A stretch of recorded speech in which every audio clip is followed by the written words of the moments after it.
I was an officer in charge of two boats in Vietnam.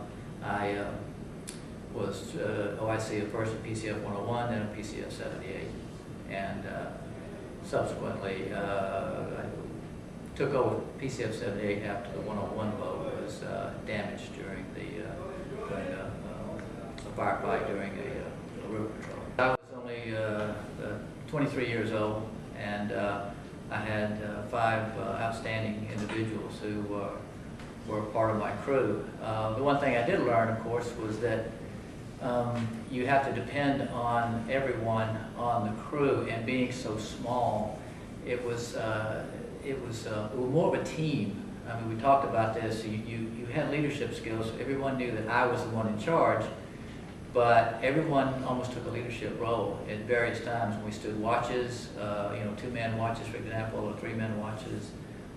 Sometimes it was my turn to cook, and I was an ensign. That was one of the other challenges, was that I was one of the first ensigns to come straight from OCS to training to Vietnam. In the past, there had been fairly seasoned officers, originally actually officers of the deck, trained officers of the deck. And then later on, there were anybody who had served aboard ship. And then later on, they said, you know what, we think that we can try ensigns coming straight out of OCS for training. So that was a big challenge. But one thing I did learn was to have to learn to rely on my crew and to treat everyone as as an integral part of a team. It was a unique experience. Well, we did ocean patrols up and down from as far south as, several miles south of Chulai in the I-Corps area, all the way to the DMZ.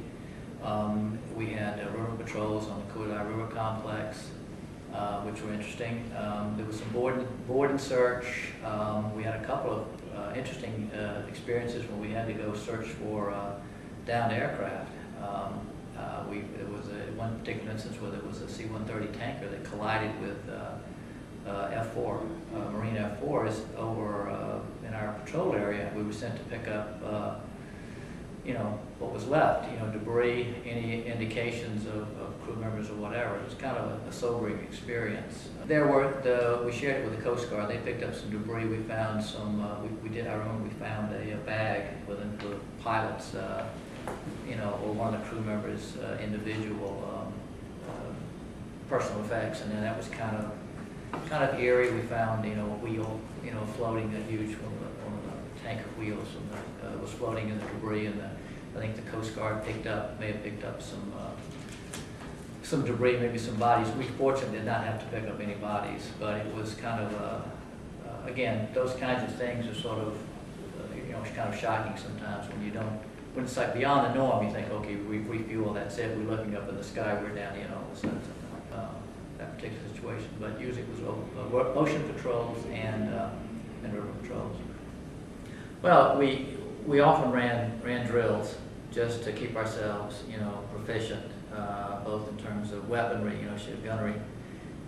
We'd run man overboard drills, because a couple of times I think we actually had someone go over the side. One time, Jeff Perry, one of our crew members, went over the side in the middle of the night. Luckily, we were only cruising at a few knots, so it was not a big deal, but that's what we did. We always ran drills to try to cross-train, and you had to be careful, because you get into a rut, and to board them, and you have to remember, say you've done three ocean patrols, which would probably be equivalent to about 5 or 6, 7 days at sea.